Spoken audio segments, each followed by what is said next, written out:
So this little piece is my friend's, and she started to strip it and then asked if I wanted to refinish it for her.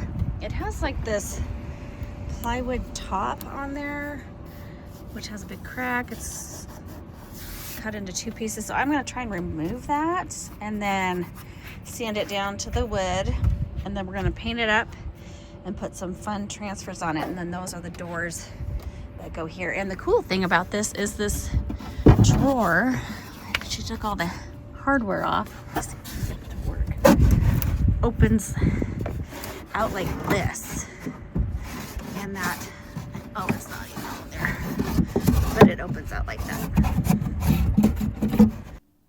Okay, so the first thing I had to do was take off that piece of thin plywood on the top and give this thing a really good scrub. Reason I'm going to do this before sanding is I don't want any of that grime and dirt and debris to get embedded by the sander. So you always want to clean your piece first really good, then sand it down, and then clean it again. And then your piece is ready to go. I thought about going all the way down to the bare wood, but since I figured out I was going to paint this piece, I just sanded it till it was smooth enough, and then I went ahead and gave it a fresh coat of paint.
So I'm going to go in with some joint compound and just fill in the little holes where that plywood was, where the nails came out, and little indentations where the wood was chipped off. Then I'm going to go into the DIY Salvation Solution, which is white. It's a stain blocker, and it'll give it a good solid base for my light colors that are going to be going on. And I'll be using... For most of it, I'll be using the Fusion in the color Raw Silk, which is one of my favorites. It's a really nice creamy white. And then I'm going to be using DIY's cottage color called Vintage Pink. And instead of transfers, I decided to do a paint inlay, which is one of my favorite things to do. So I will go ahead and show you those steps. And here I am. I'm just going to sand down all those spots that are raised up, make it nice and smooth, and then go in and I gave it 2 coats of the Raw Silk. Here's my little helper Charlie. He can't seem to leave me alone when I'm on the floor. I had to end up putting this piece up on top of my island because he had paint all over him. And that's my other helper. That's Rocky. He's always sitting next to me. My boys are their mama boys, and so they always got to be with me wherever I go.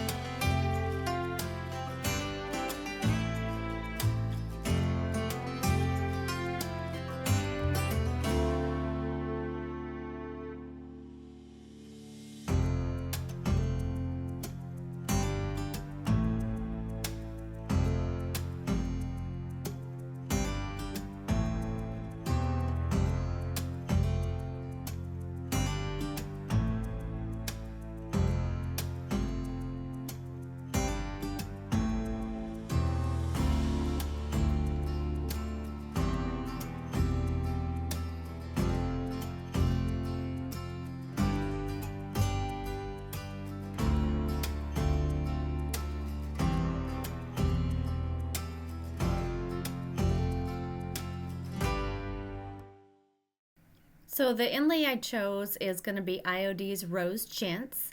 Beautiful, beautiful roses, great for spring. And so I'm just taking my finger and creasing the paper where it needs to be cut down.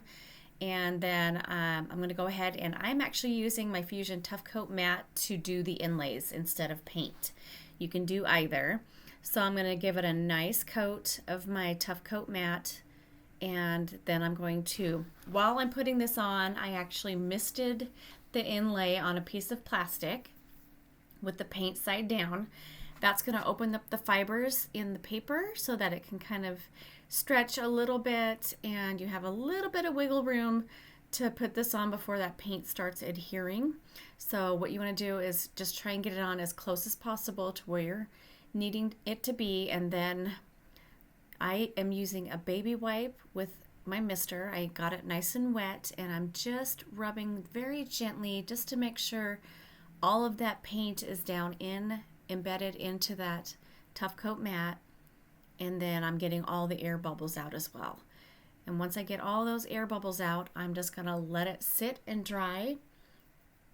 Takes about 30 minutes or so to dry on its own. You can use a hair dryer or heat dryer, but since I had so many inlays I had to do, I was just letting it dry naturally. And then once that is dry, then we're gonna go back in.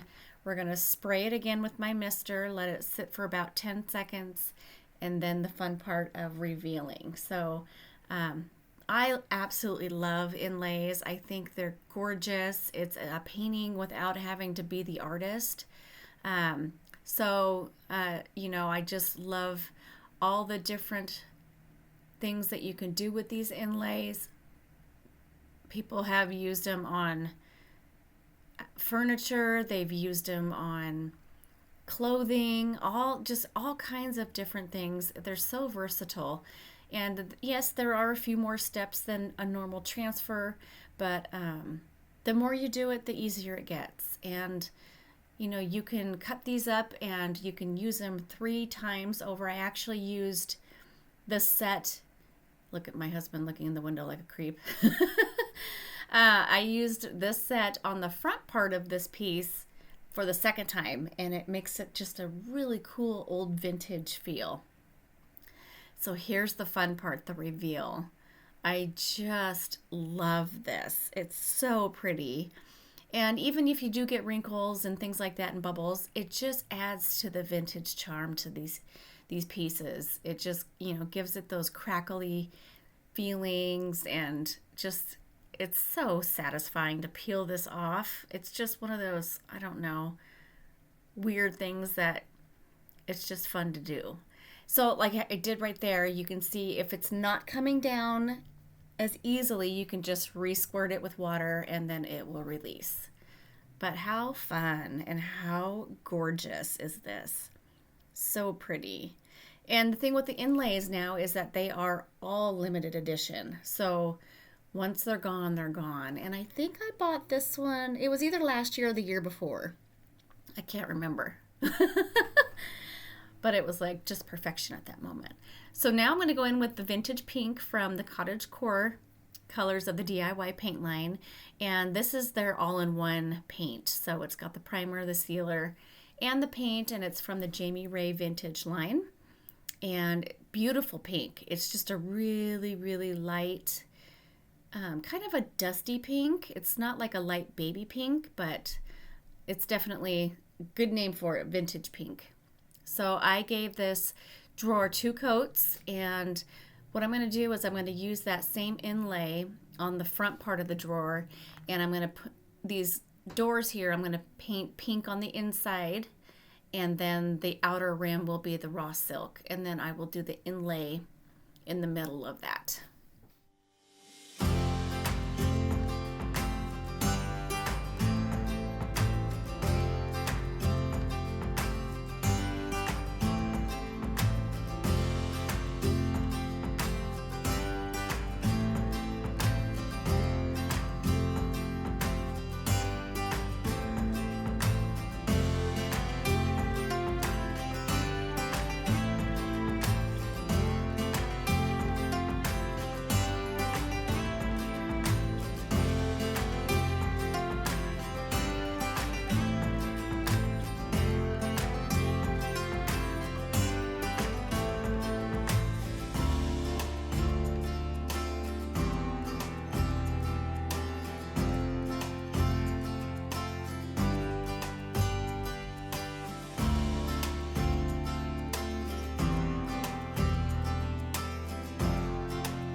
So this here is the panel that I used, a brand new one here that I'm peeling off now, and then the one underneath it has been used once already. And you'll see a big difference in the color of the brand new one compared to when it's been used once. I actually like it when you use it the second time because it gives it that really faint vintage look. You can see there. And the way I made it cohesive was I actually took a baby wipe and my misting bottle and I removed some of the paint of the other side where it was brand new to match that vintage feel. So I had to do it on both of those doors so that it would look and match each other. And then I'm going to go in with the hardware with my Rub and Buff Antique Gold and give it just that really nice vintage touch to all the pieces so that they match and look really neat together.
And I wasn't really happy with how the top of this piece was turning out. This was definitely a piece that took a long time for me to finish. I kept going back and forth on what I wanted to do. So what I'm going to do is I'm going to take my all-purpose joint compound. I added water to it. I'm going to mix it up really good. Then I'm going to add some of the vintage pink paint into it to give it that pink color. And I'm actually going to do a stencil on top of this piece. And I'm going to I have a rose stencil from JRV. It's hard to see, but it's really, really pretty. And I'm going to put that joint compound into that stencil all over the entire top. And I found out that when I was drying it with my hair dryer, it started to crackle and I got super excited. So I went with that look, and the entire top is all crackly looking. And what I'm going to do is I'm going to wait for it to probably dry for a good week or so. And then I will put some epoxy resin over the top to have a nice glass top that you can set things on, yet still have a really nice 3D effect with those roses.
Okay, so the next two projects are just some easy ways to take a thrifted item and flip it for either your own home decor or for reselling. So I found this gorgeous wood frame, and it had a primitive, like old um, saying in it. And so what I'm going to do is I'm going to actually use that same exact piece and flip it over and make it my own. So I'm going to go in with my redesigned handwritten note, and I do have some of these available on my website still.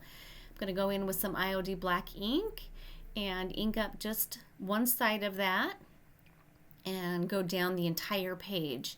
So I will place it on there, lift it up, clean it off with my baby wipe, and then use the other side of the stamp to go to the bottom part. And that's going to give me my background. And then I found a really, really pretty rose, long rose stem, white rose, from the IOD brocante transfer set. And I'm going to put that in the middle. And it's just a very simple yet elegant way to make a piece look higher end and more my style. And if you haven't used a transfer before, they are super simple. They come with these little transfer tools, and you just peel the white backing off, lay the transfer down where you want it on your piece, and then you're going to see me turn this project here in a second right there. I like to put my hand underneath while I'm rubbing and kind of work my fingers back and forth, and that really helps lift that piece off of the transfer portion and makes it go really quickly. And so this third project, I have some wooden arches that I bought that are plain, and I'm going to go ahead and with my Fusion picket fence, give it 2 coats of this beautiful bright white. And I'm going to be using my redesigned transfer called Garden Whispers. Beautiful blue birds and florals, and just gorgeous. So I had to use this. So I'm going to actually use this entire piece here and then just clip out a couple of other pieces to fill that entire board. It's just a simple way to bring spring into your home. These are, easy. These boards you can probably find at your local crafting store, Hobby Lobby, Michael's. They usually have like a raw wood section where you can find something to do something like this and just have a really pretty shelf sitter in the background for spring. And then you could even use the other side for something for either summer or fall or Christmas, so that you have a dual purpose. So same thing, you just put your piece down and then lift up underneath it and then keep rubbing. If a piece comes up with that vellum paper, you just lay it right back down, keep rubbing it until it releases. And then once you do release it completely, you want to take that vellum paper and burnish it or rub it into the piece like I'm doing there. And that's going to really make it adhere well to the piece. So I hope you all have a wonderful weekend, and I will see you back here next Friday. And let me know in the comments what your favorite was for today. Mine, of course, was the Beast, I'm going to call it. I think she turned out gorgeous, though. Very, very pretty. Very proud of that piece, and I'm going to be giving it back to my friend, and hopefully she will be able to enjoy it. So you all take care, and I will see you back next week. Bye.